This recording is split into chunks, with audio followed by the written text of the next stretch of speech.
And now we're going to go to the other end of the spectrum, probably, be fair to say. Michael Danby, Labor member for Melbourne Ports, also joining us from Canberra, taking time out from the penultimate day of this term of Parliament. Michael Danby, thank you for joining Richo. Thanks for having me, Christina. Now, Michael, we've all been waiting, media, opposition's called many times to see this legislation.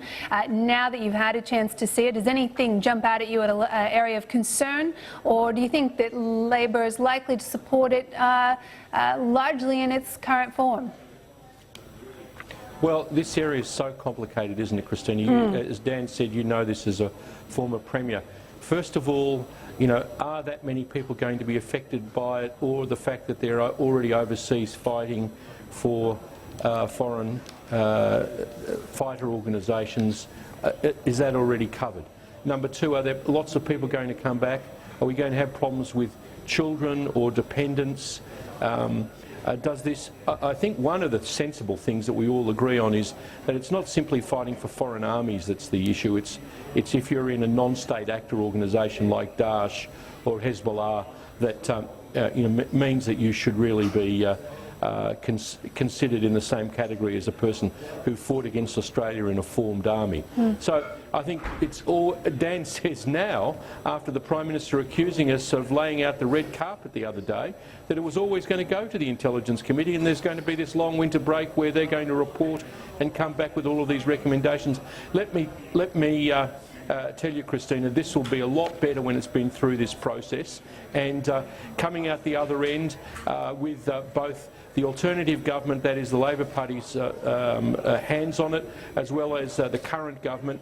Of course, the people like Dan Tehan, even the Prime Minister, know that on national security the Labor Party won't let down the safety of Australian citizens. Yeah, look, I have to agree with you that this has been a messy process. It's hardly been an ideal model of how legislation should move through a cabinet or indeed into a parliament.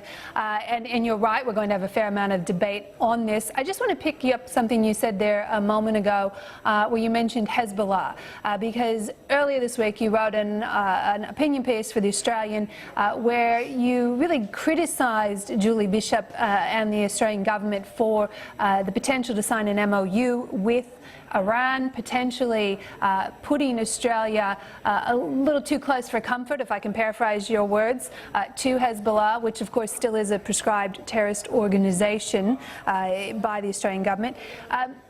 Really, I got to say, I'm a bit with you on this, Michael. If there's a rolling out the red carpet for terrorism, you'd have to wonder if signing an agreement with a country that is still actively supporting Hezbollah that is more like the red carpet.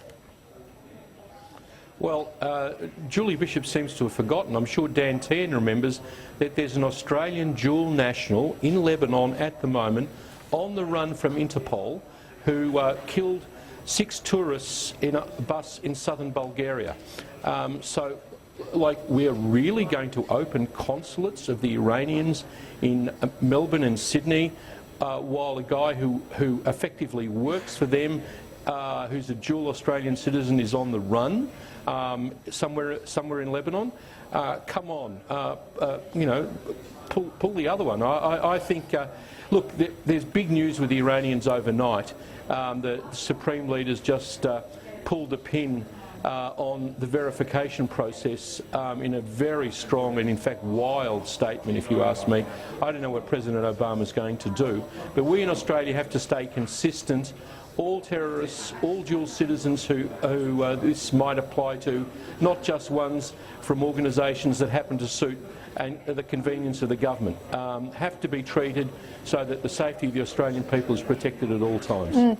You know, if you watched Question Time this week, and of course I did, you really got under Julie Bishop's skin. I noticed that you featured in one of her answers in Question Time, so it'll be interesting to see if you continue to be able to make her jump when you push those buttons. You know those quiet moments that come at the end of a question and her answer, and as she sat down I was a bit impertinent. I yelled out, "Thanks for publicising it," because a lot of the members on both sides weren't aware of it, and she you know, effectively did me a service by getting so stuck into me.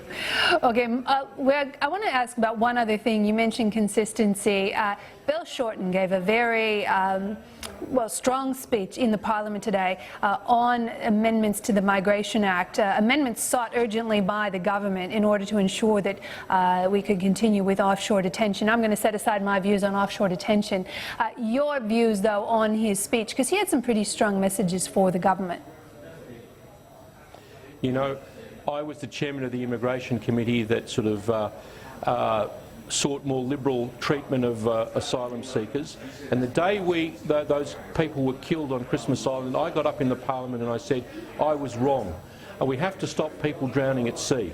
And that's why I'm so strongly with Bill on this. That's why, you know, offshore processing done in a decent way, the Labor way, the Australian way, not the way it's being currently handled by this government, is a process I support. But it makes me so angry, Christina, that these guys from the from the government get up and ask us to support them to ironclad the legislation against possible challenges in the High Court.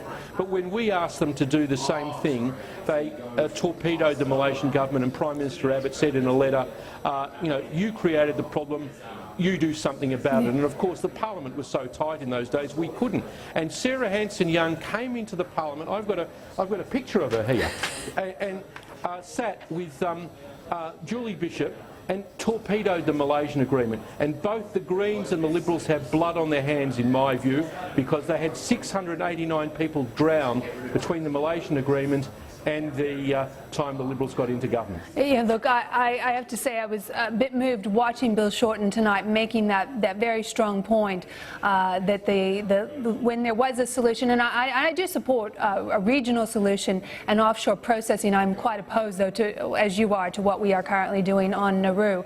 I do want to ask you one other question, though, because Bill Shorten had something else to say tonight. He had to clarify that he has made a phone call to Neil Mitchell, and, well, did he apologise or not? Let's have a look at what he said. Why should Australians trust you in light of your answers to Neil Mitchell 2 years ago? I regret my remarks.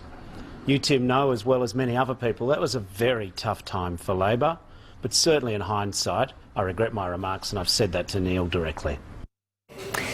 Michael Danby, I've got to ask you, did Bill Shorten lie to Neil Mitchell? Look, Christina, Bill's a very close friend of mine. I've been friends of his since he was 20. I want him to be Prime Minister. He made a mistake. He and I had such difficult days during those things. We were fighting with each other. No one ever saw it. We had 3 struggle sessions over what to do about Julia. 8 of the Victorian right of the Labor Party stayed with me, and 7 went with him. So, look, you know, they were bad days. I think the Australian people are looking for a different view on education, on health, on all of the big issues that affect them. They don't want pensioners taken off part pensions by a mean government that doesn't have to do it and could change the superannuation for high superannuants in a way that would achieve a budget surplus. Well, it remains to be seen if the issues do revert back to health and education, or if this one kicks on a bit. But, you know, look, we've all had to watch the killing season on another network those last few weeks and relive those days, unfortunately. They were painful. You are correct about that, Michael Danby. Thank you for joining us on Richo tonight. Okay, give my regards to Richo. I hope he's getting better. Of course, we will do that. And now, stay with us. When we come back, we're going to talk to Cassandra Goldie and Simon Cowan. Cassandra Goldie, of course, from ACOS. Simon Cowan from the Centre for Independent Studies. Is inequality, both income and wealth, growing in Australia? Stay tuned.